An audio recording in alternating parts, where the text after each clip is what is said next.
Hello, and welcome to WarCrafters for July 28th, 2024. This is Season 1, Episode 19 of the show, and today we're going to be, I'm Mayor Watt, and that's ohmTown.com, and the Sentient AI is not with me today, so you shouldn't see that thing accelerate at all. Yeah, I'm looking at my screen. Makes me look like I'm looking at the news, but I'm looking at the visualizer. Anyway, today we're going to be talking about D&D's new player's handbook, jigsaw puzzles and arithmetic problems, Dungeons of Hinterberg, play a Silk Song in Minecraft, in the same boat as Bethesda, Astro Hunters VR, flexible combat systems, micro-tactic roguelite RPG, Dungeons and Kingdoms, and the to-do list for the War Within Warcraft. That is all powered by ohmTown.com. Go over there, become a citizen. Oh.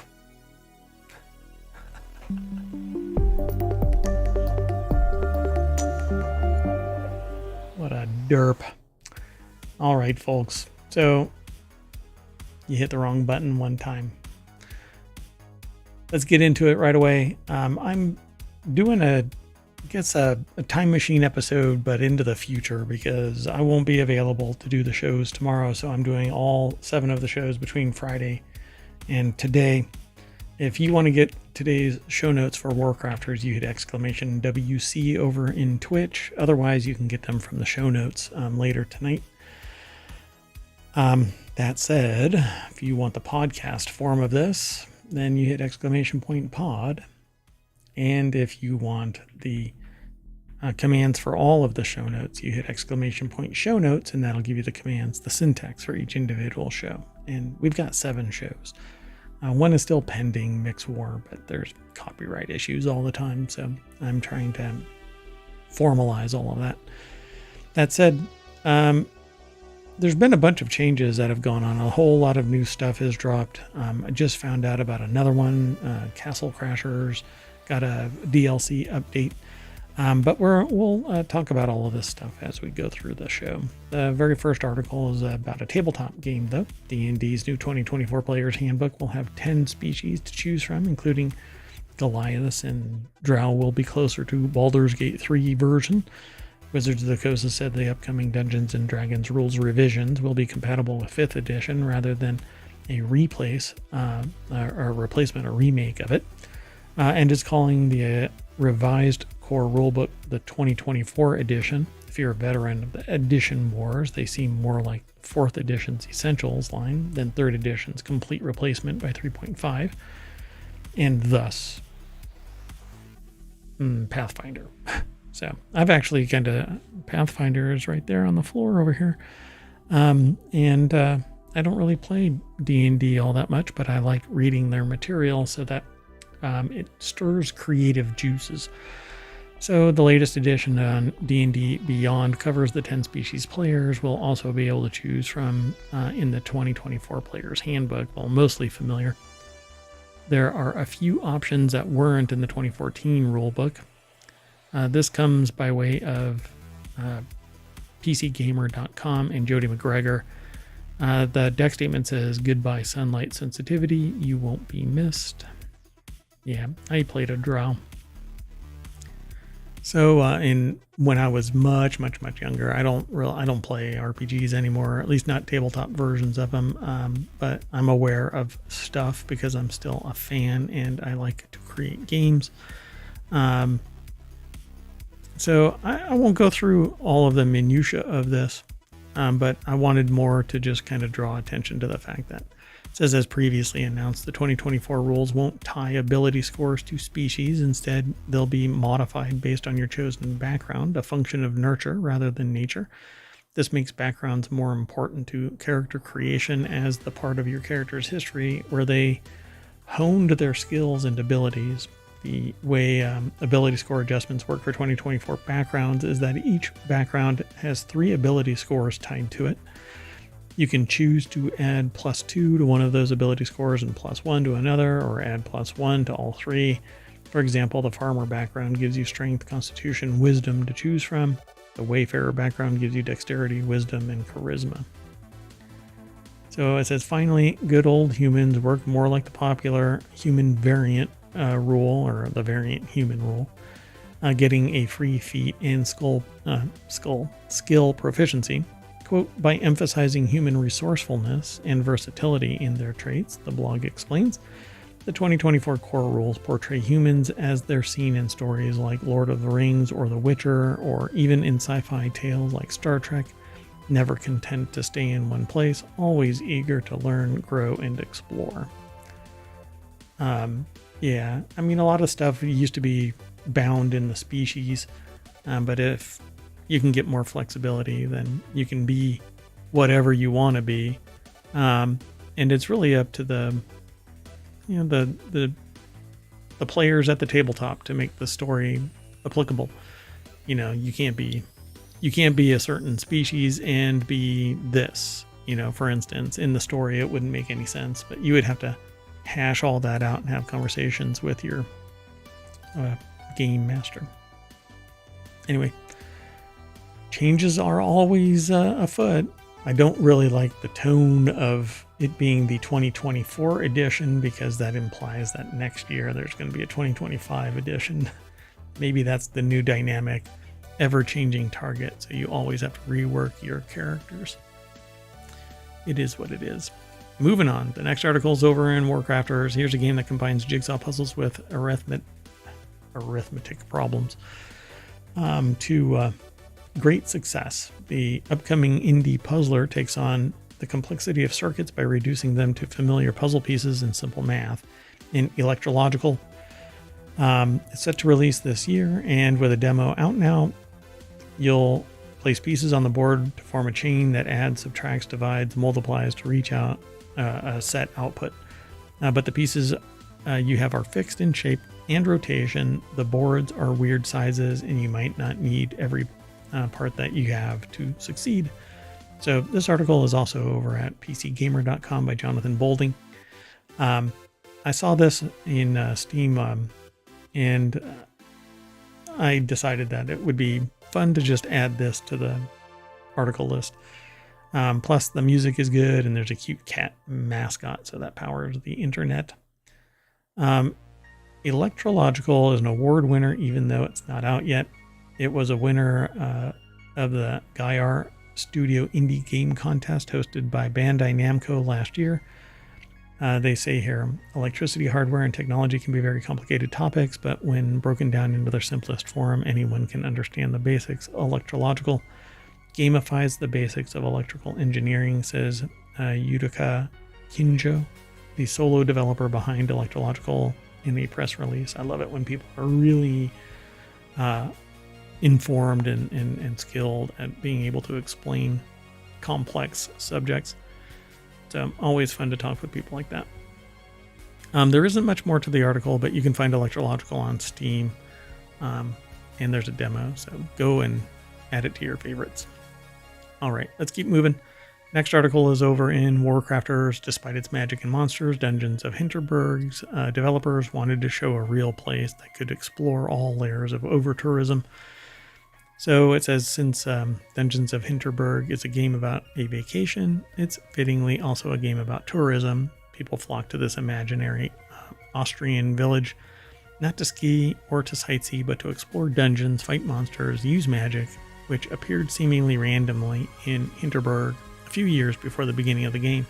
Protagonist Louisa comes to Hinterberg to de-stress and have some fun. But at the end, she's knee-deep in questions about the impact of commercialization of magic and what impact it's had on the city. So it's interesting graphics. Maddie Chilton over at PCGamer.com put the article together. The deck statement says, Microbird talk about shaping Hinterberg's Austrian town through characters who both love and hate its sudden magical draw. It's really close to being rotoscoped, but it's not. I mean, it's a definitive artwork style that they've chosen here. And I haven't played this yet, or a demo of it. But my understanding is that it's a lot having to do with relationships and the sociological forces, as well as the game. Apparently, it gets pretty tough in places. 3 years ago, Magic appeared, and before that, it was a sleepy tourist place, said co-founder Regina Reisinger. Some people came for hiking or skiing, but it wasn't a grade A destination. It was just a mundane, normal place before something weird like magic happened. This balance and tension was what really interests us. The effects the appearance of magic has on the city provide much of the central focus of the game. And all of that has to be made up because there is magic in the world, right? I mean, we interpret some things as magic, and so you get a lot of debate about what to do about this. And because on this hand, it's beautiful that people from all over the world want to come and see your culture, says Philippe, and so on. So I would go and check this out and see if it's along your style of gameplay. There's videos of it and demonstrations of it. When talking about inspirations for Hinterberg, Regina and Philippe both spoke of the Austrian city of Hallstatt, a famously picturesque village with a population of 700 that sometimes hosts up to 10,000 tourists per day. Yeah, and there's a lot of blowback nowadays regarding over-tourism in today's modern world. Let's keep going. The next article is over in the continuity report. Tired of waiting for Hollow Knight Silksong? Now you can play it in Minecraft, apparently. Hollow Knight Silksong fans have grown tired of waiting for Team Cherry to deliver the sequel. Need to check out this incredible Minecraft build, which recreates the start of Hornet's journey with a different aesthetic. Silksong has become somewhat of a white whale for the video game community. Just talking about this the other day.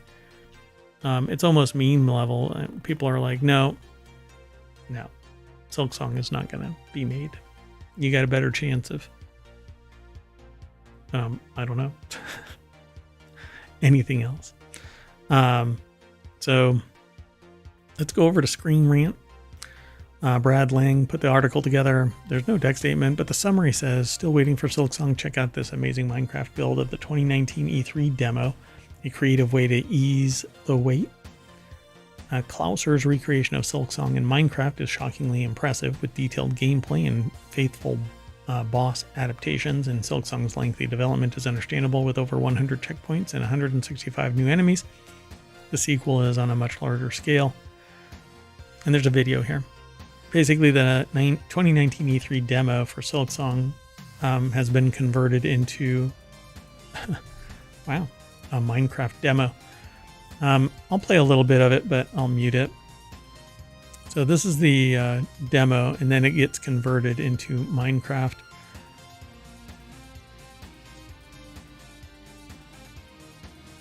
What is all of this? My goodness. I mean, they're talking about it, but I don't want to talk about it. I want to see. Oh, interesting. Okay, so they've basically made it a side scroller in Minecraft, just like the game is a side scroller. This guy's very animated. My goodness. And most of what he's doing is talking about it. So, at any rate, the build obviously incorporates the blocky aesthetic that's become synonymous with Minecraft, but the flow of the gameplay and the detail of the world is genuinely impressive. And there's only so much you can do with blocks. So what's taking Silksong so long? They say it's a massive game, and who knows? I don't know how many people are in the team, but it doesn't matter. It's going to take as long as it takes. And unless they want to take on investors who will demand more profits and influence the quality, it is what it is, and let them build it. And don't get bent out of shape, folks. Be happy when it arrives. Don't get angry. You can be disappointed, but you can't be angry. Let's keep going. The next article is over in WarCrafters. CD Projekt Red is in the same boat as Bethesda with its upcoming games. CD Projekt Red has enjoyed immense success thanks to its recent releases like Cyberpunk 2077 and its Phantom Liberty expansion, and the Polish studio now being in charge of two massive AAA franchises, The Witcher and CP 2077. Cyberpunk IP has developed a huge amount of buzz. I really want the Cyberpunk world to be kind of destructible to a greater degree, and more base builder and even multiplayer MMO style. A lot of people don't like that idea, but Cyberpunk is. I want more. So the article is over at GameRant.com. Jake Selway is the author, and they say that it has a lot aligned with Bethesda. So it says the two major historic franchises that belong to Bethesda are Elder Scrolls and Fallout, with Bethesda largely gearing itself up for the long-awaited release of the Elder Scrolls 6. Despite this, you know what? There's a better chance of Elder Scrolls 6 coming out than Silksong. Anyway, despite that, but I'm optimistic about all of it. Despite this, the Fallout franchise has generated a lot of hype and fresh fans in recent months, and yet the next mainline gaming release for the IP will sadly not be for some time. You know, why should they? Why should they rush it? You know, let them find something that they're really interested in doing and go from there.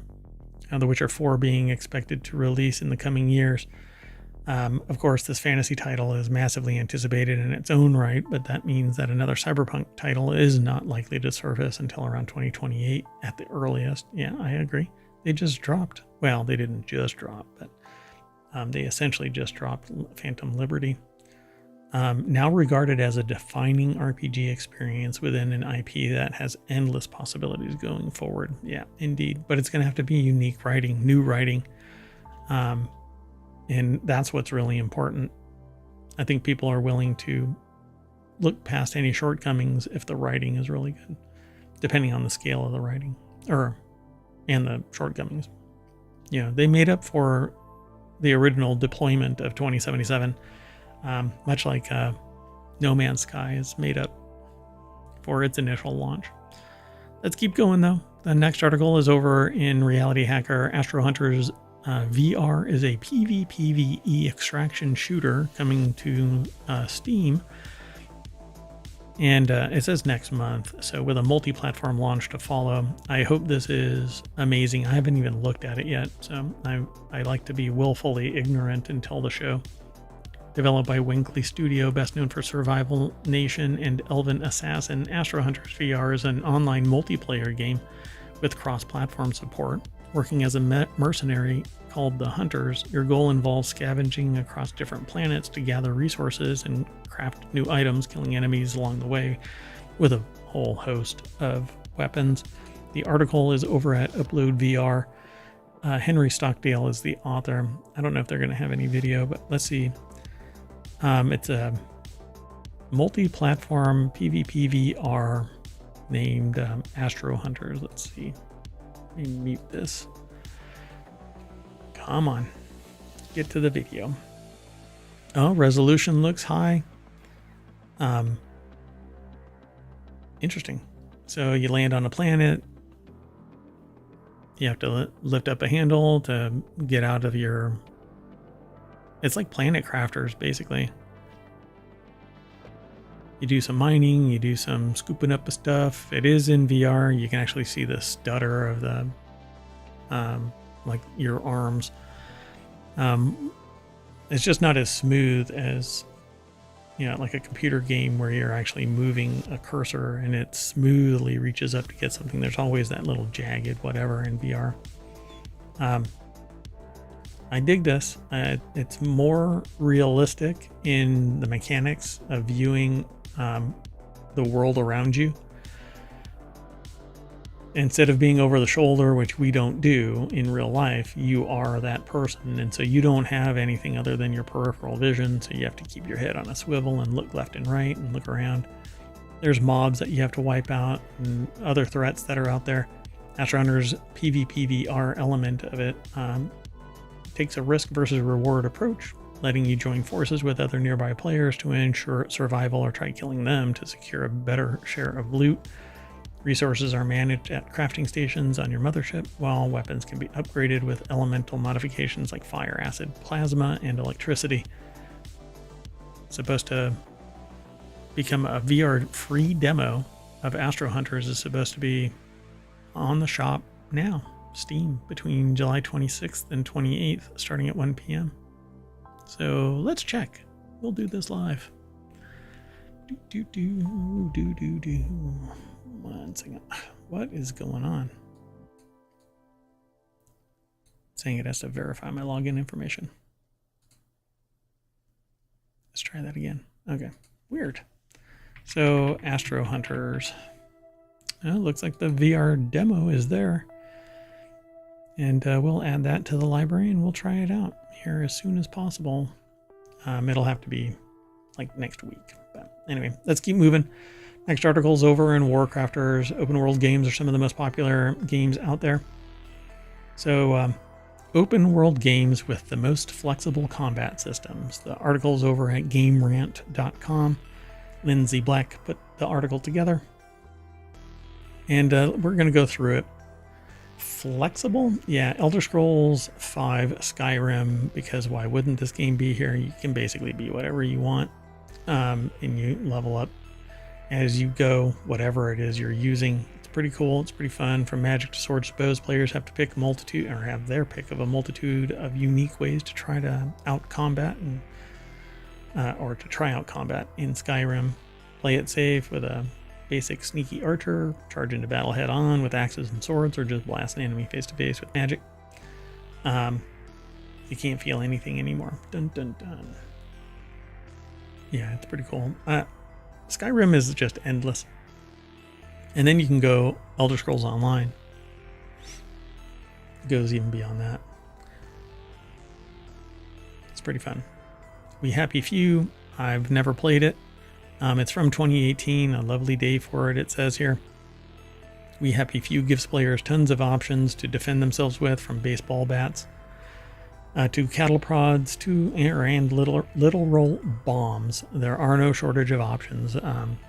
But I don't know about flexibility. Flexibility to me seems like you can do whatever you really want. I like the RPG style of Skyrim where you can build up skills. But then there's Minecraft. See, there's no RPG elements in Minecraft unless you put them there. So there's no stats, there's no nothing. It's basically this weapon does this. So you can do whatever you want in Minecraft because there isn't anything there to pin you down. You just have to move up from your fists to netherite. And then there's mods that take it to a whole new level, but take it from there, folks. Go and check out Minecraft. I always get drawn to Minecraft, but I don't play it for very long, 15, 20, 30 minutes at most, unless I'm doing something with somebody by request. Yeah, I need RPG elements. Base building is fun, but I need something to motivate me. Sunhaven is a game I haven't played. It's from 2023. And so Sunhaven players are able to choose from a variety of species to play as, from boring old humans all the way to people that are just straight up half snakes. So you can basically do whatever you want in this as well. It is a pixel kind of a game, much like Stardew Valley looking. But Sunhaven, I think, is pretty popular. And then there's Darksiders 2.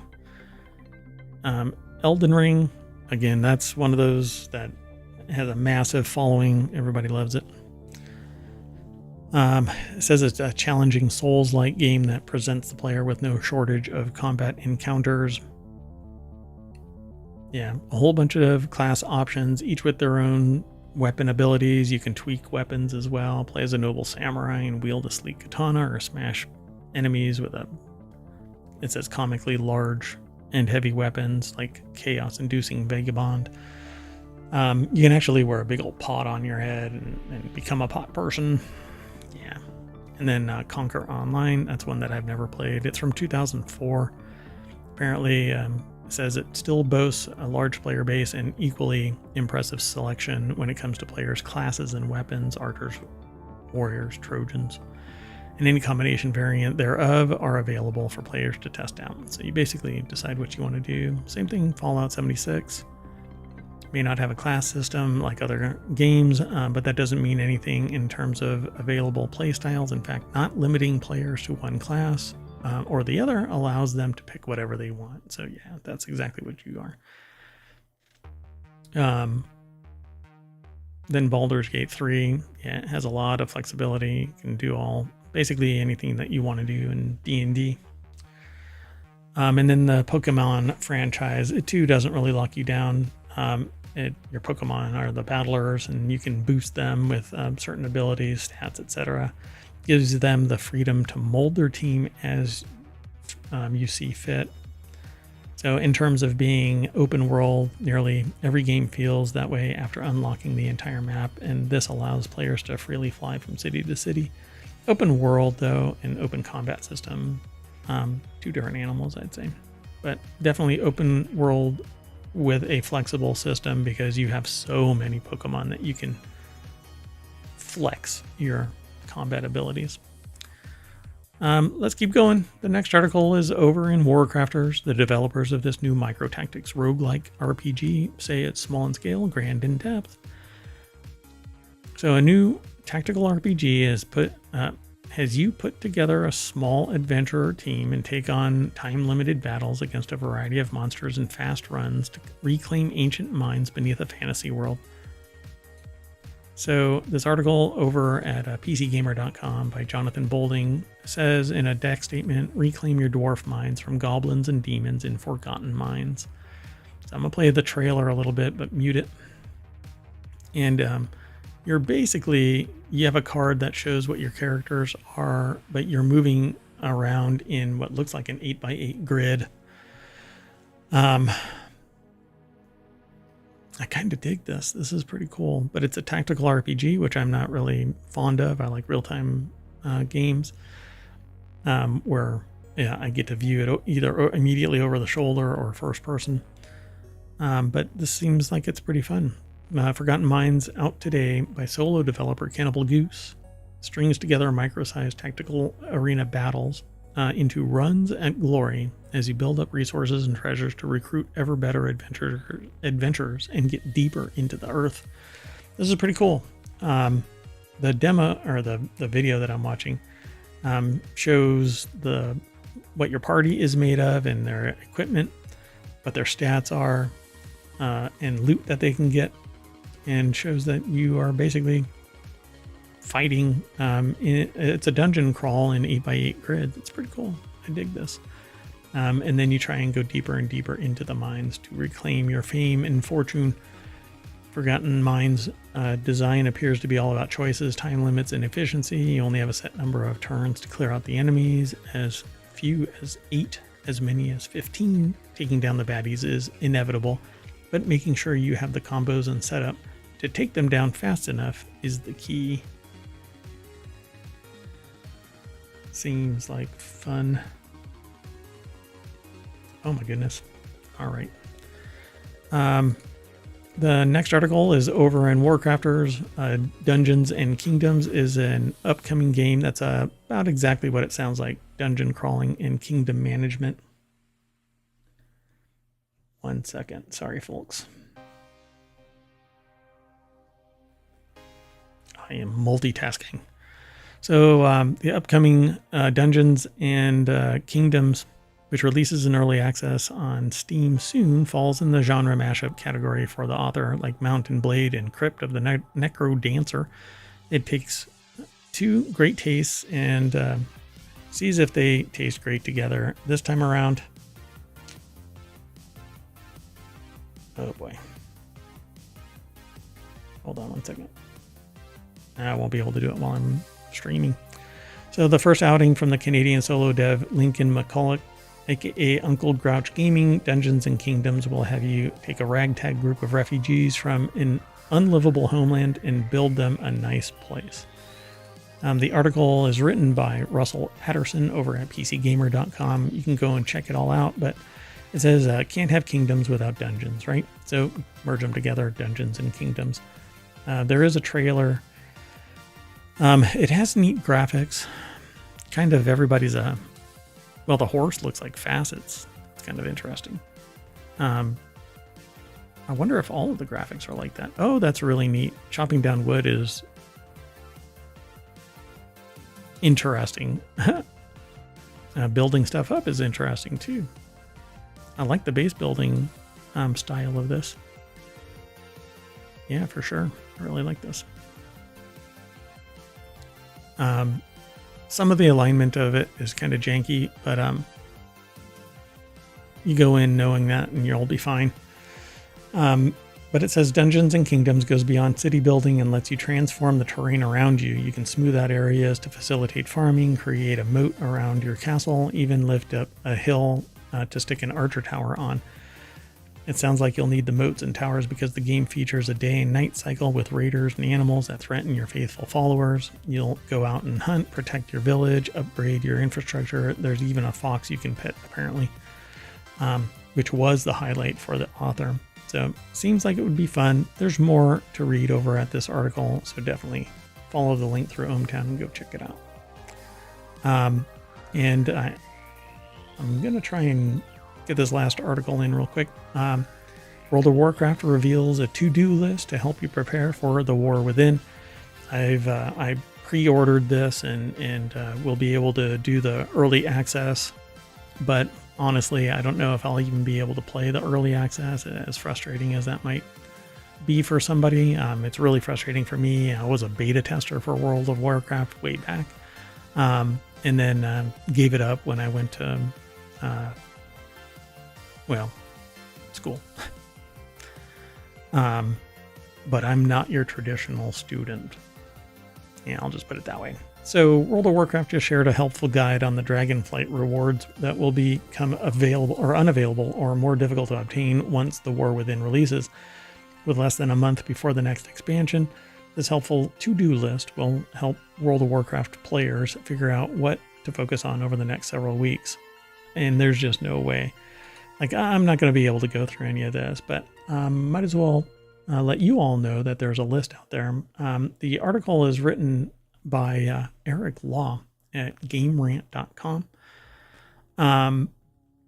The release of The War Within draws ever closer. For early access, it's the Epic Edition set to begin in August 22nd. The full launch is August 26th for the rest of the World of Warcraft community.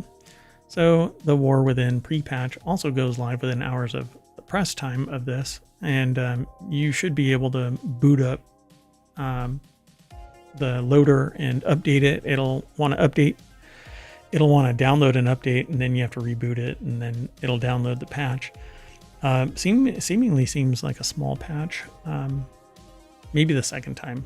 I think it downloaded like gigs and gigs, like 26 gigs or something like that. Not sure anymore. To help players figure out what to do between now and the War Within, World of Warcraft has revealed a helpful guide of important Dragonflight activities they should consider completing over the next month. I stopped liking the fast kind of grind of trying to get me into endgame because I was more interested in the story, and I want base building. That's what I really want. Really what I really want is Arcade again, which Throne and Liberty might actually be the go-to for that, at least until Arcade 2 comes. We'll see. But it says while most of the content will be available, certain achievements, mounts, other rewards such as the Voyaging Wilderling and the Reigns of Anurelos will be nearly impossible or extremely difficult to obtain after the World of Warcraft, The War Within launches.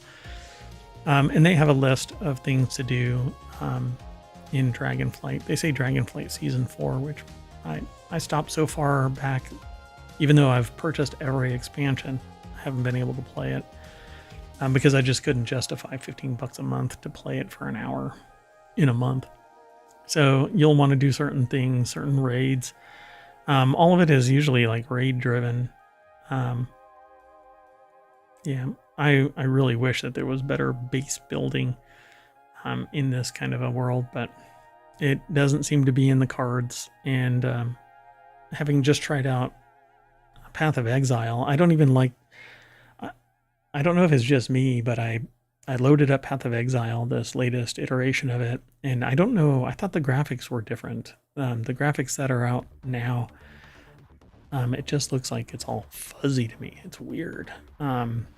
It's more like, what is the game that I... Hold on one second. Let's see if I can find it.